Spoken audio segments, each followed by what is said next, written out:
అధ్యక్ష, రాజులు పోయినా రాజ్యాలు పోయినా రాచరిక పోకడలు మాత్రం మారలేదు. పూర్వం ఒకరి నుంచి ఇంకొకరికి రాజ్యాధికారం మార్పిడి జరిగినప్పుడు యుద్ధాలలో వేలాది కుత్తుకలు తెగేవి, రక్తం వరదలై పారేది. అప్పుడే అధికారం బదలాయింపు జరిగేది. అది రాచరిక వ్యవస్థ.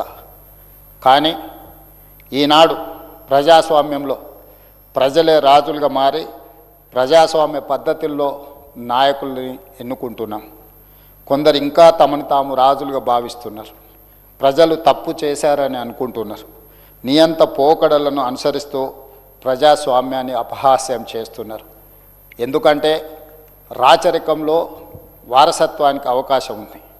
తాతల నుంచి తండ్రులకు, తండ్రుల నుంచి కొడుకులకు, కొడుకుల నుంచి వాళ్ళ కొడుకులకు అధికారం వారసత్వంగా వచ్చేది మనం చరిత్రలో చూసినాం.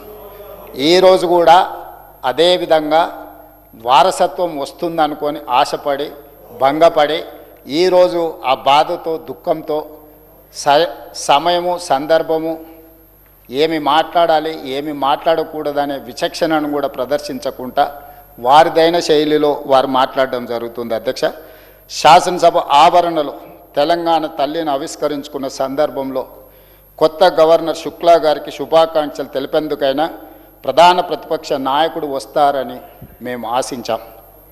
కానీ ఇంకా ప్రజలే తప్పు చేశారని అనుకుంటూ అహంకార ధోరణితో వ్యవహరిస్తున్నారు.